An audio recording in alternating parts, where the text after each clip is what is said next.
Streets and social media. Aiwa, apa hatisi streets tapinda streets chemchem. Avanhu vechokwadi anditi. Vanhu vari real. Moziva kuti pane vamwe vanhu vanokuona MTV ka. Vane vachifunga kuti kuti vanhu ivava variko. Aiwa, ndoda kuzivisa kuti variko anditi. So ndichitoti zviri kudi kwese kwamuri muri yeZimbabwe hapana paSaint TV. Chanzvadzi chamai venyu angoseni ndozita rangu. Chilast born chembama na mama. So nasi ndauya kuzoona one of our living legends, Mai Jilimba anditi. Mai Jilimba musikana wechidiki wandandoyozotaimira anditi. Mai Jilimba, Mai Jili. Ndafara Uncle Saint, how are you? Long time. Angoe mazuva but angasena kunyanyisa. Unogoti unondida sei usingawe nesipo. Mazvinzwaka ndo vaive kumbogochesa vekumboita pati yokugochesa vanhu chibage ivava vakamboita muchiriziva here pati ndinoiziva ende dzakawanda kapati dziya dzine moto muhembe dziripo dzakawanda. Aiwa, tinofara kuva nemi. So chekutanga vanhu vangada kumboziva ndinoziva kuti vanokuzivai but it's just a formality yekuti vanombonzi Mai Jilimba vanombova ani? Ndini Mai Jilimba vacho vamunonzwa nemutinhimira nemukurumbira kubva kuma-TV ana ZBC ndo matakatokurira tisati tatombororwa tisati tatomboone mazamu pachipfuva. Alright. Vana 3K TV munotiwana ikoko zvekare munovawana Mai Jilimba. Facebook page yavo inoti Mai Jilimba Skits, then YouTube page yavo zvekare inoitwa Mai Jilimba Skits. Variko futi kwese ikoko. Vari kungotinhimira variko vachingofadza vanhu. Vanoita macontent akanaka asinganyadzisire asingatuke anongofadza nekudzidzisa. Aiwa, tinotenda.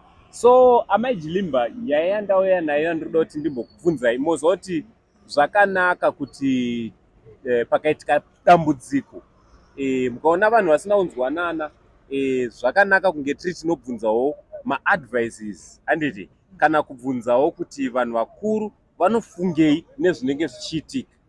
Nawo pane nyaya iri kunetsa mumastreets esocial media iri kunetsa kuvana venyu vanin'ina venyu hanzvadzi dzenyu NaizaBoom.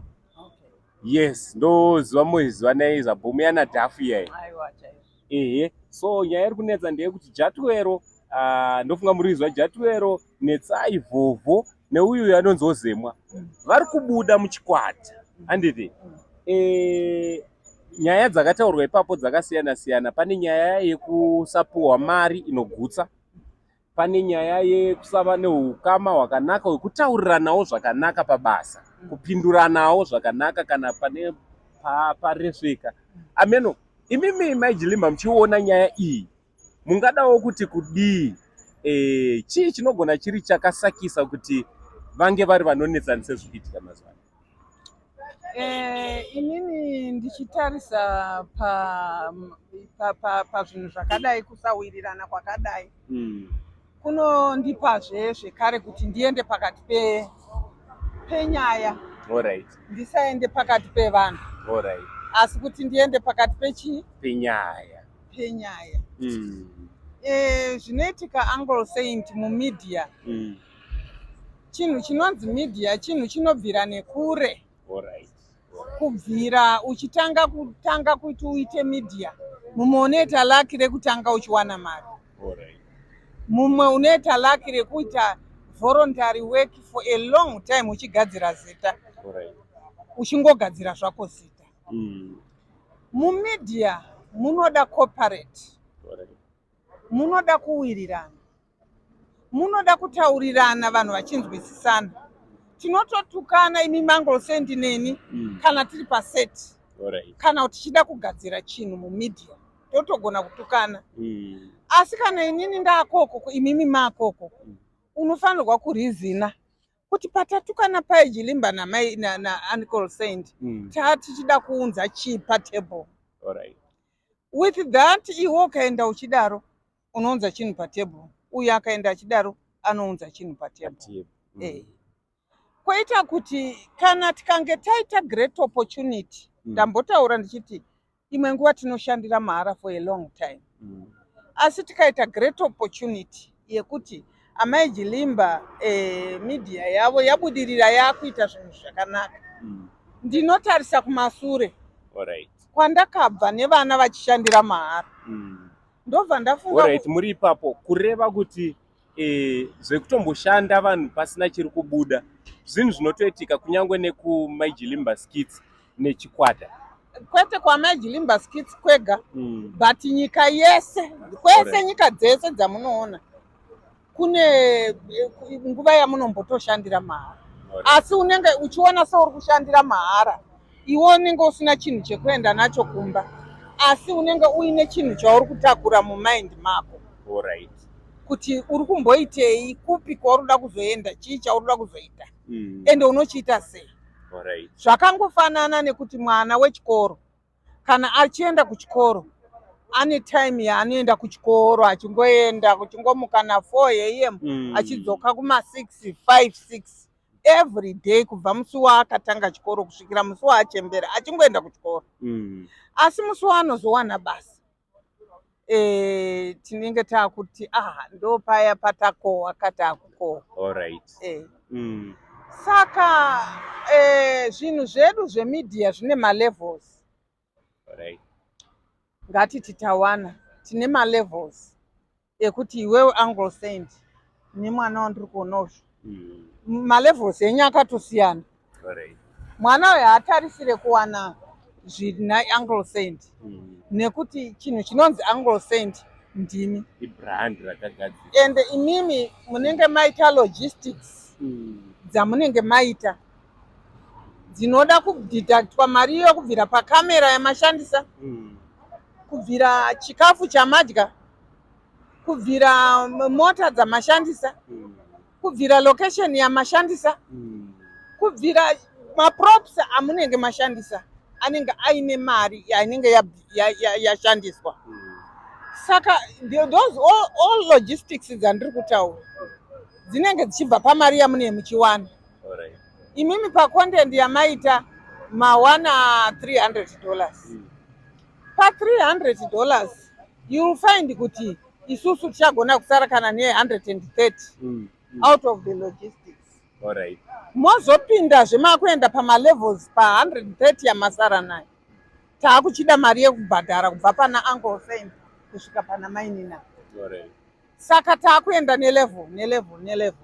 Handiti?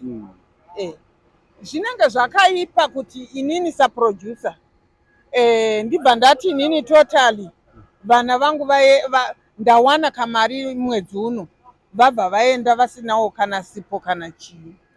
It will be very unfair, ende unenge watodyara mhodzi isingaiti.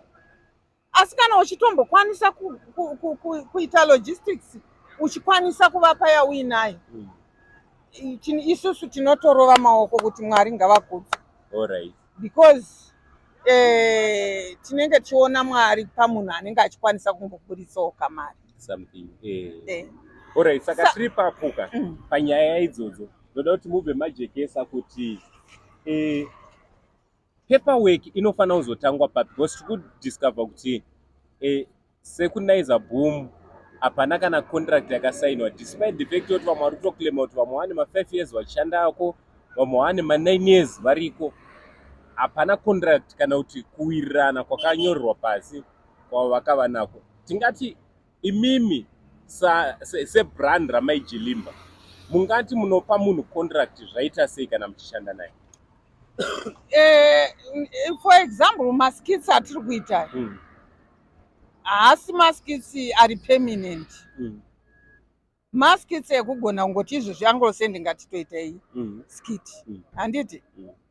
Totoita skit handinganyorera necontract naUncle Saint. Ndototi nhai mainini uyai katirove skit, handina contract yandinganyorera nenemi. Ende level yekunyorerana contract inobva pakuti wapermanent.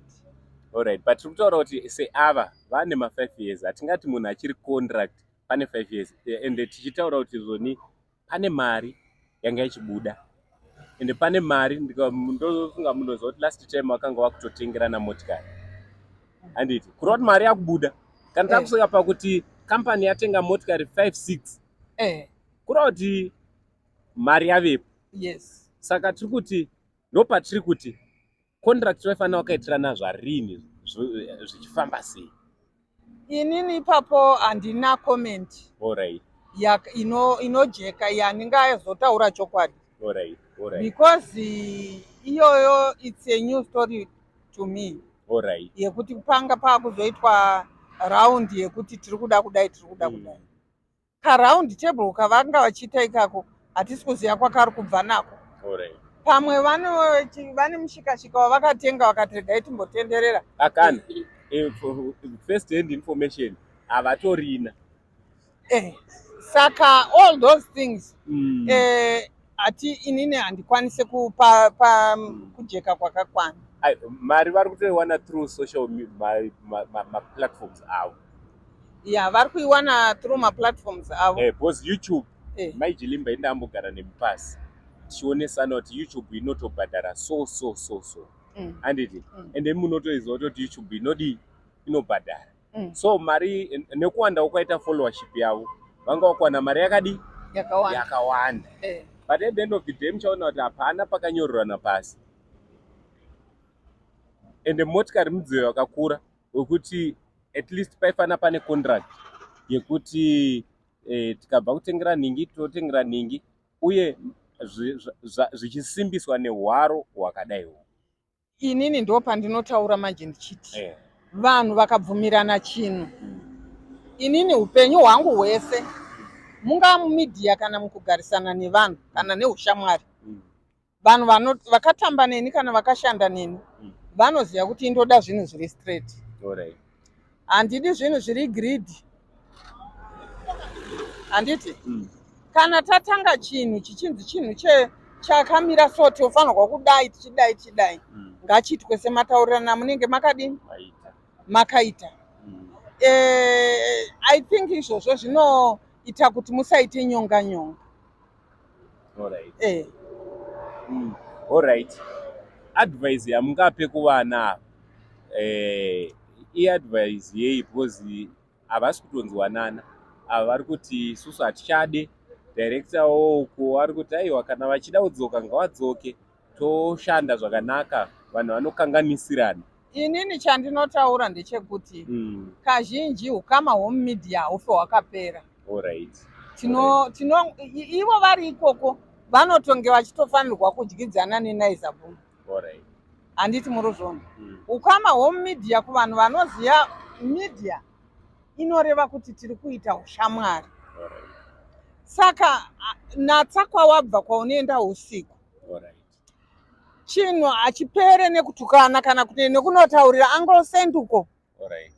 Chinhu chinopera nekutaurirana Mai Jilimba naUncle vosvika pakuonesana kuti Uncle vachiti muri kupaona here apa Mai Jilimba. Ini ndichiti hongu ndiri kupaona.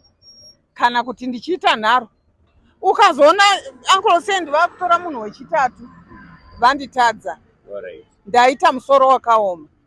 Asi kana paine advantage yekuti tiri kukwanisa kumbotaura tichiwirirana inini solution yangu inoti vanhu ngavaheve meeting sematangira vakaita.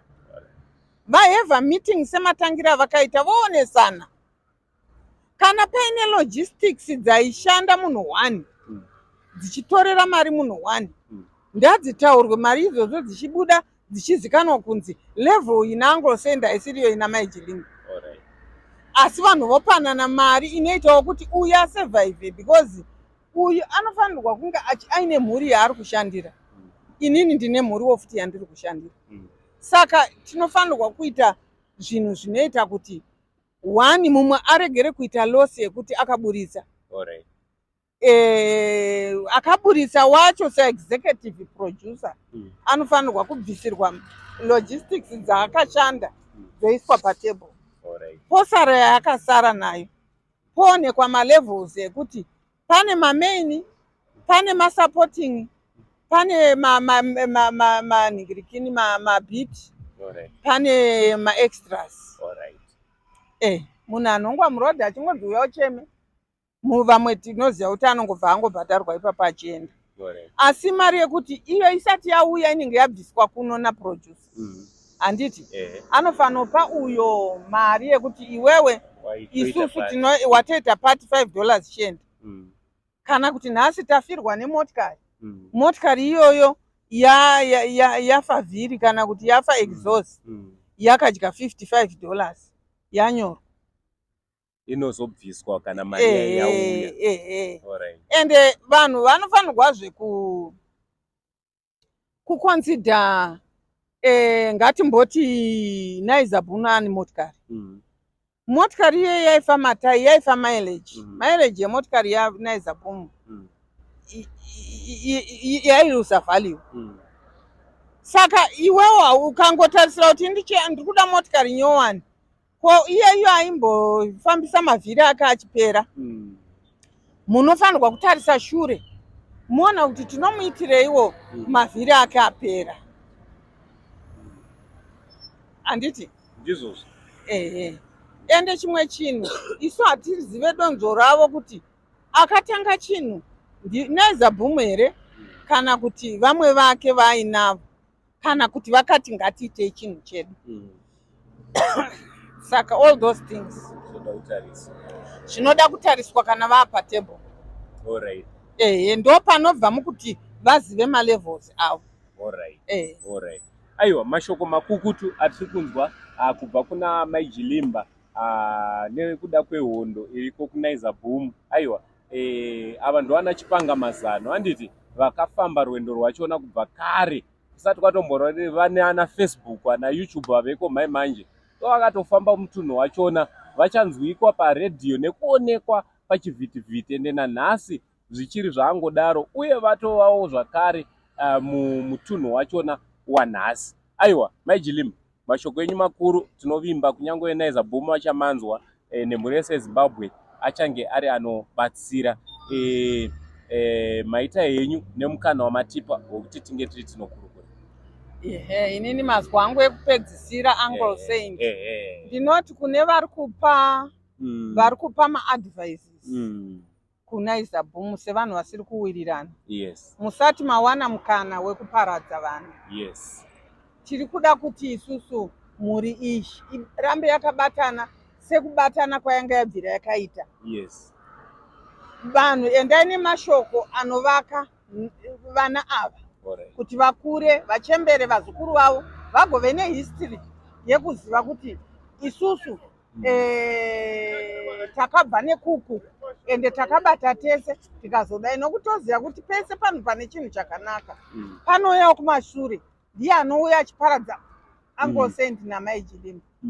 Saka isu tiri kuti kuvana veNaizaBoom musabvume kufuririka, shandai nepfungwa dzenyu asi muzive kuti mafaro mwena anoguma. Shandai mese muwirirane, onesanai, muregere kuzoti uyu akaenda nemari yangu kana kuti uyu akazodarirei. Producer weNaizaBoom ndinongokumbira kuti iwewe udzore mwoyo wako ushande nemhuri yako mutaurirane musvike pakunzwisisana muite chinhu chimwe chete muwirirane. Mashoko makukutu kubva kuna Mai Jilimba Mai Jilimba skits mukanovatsvaga paFacebook muchidaro munonovawana paYouTube pamasocial media handles avo ese akanzi Mai Jilimba. Aiwa, maita henyu Mwari wekudenga akuropafadzei. Tichiriona basa renyu riri kuramba richipfuura mberi richiitwa zvakanaka naMwari. Aiwa, tinogashira chikomborero Uncle Saint. Aiwa, thank you so much. Thank you so much. All right. Thank you. From Uncle Saint na Mai Jilimba skits for now chitichi.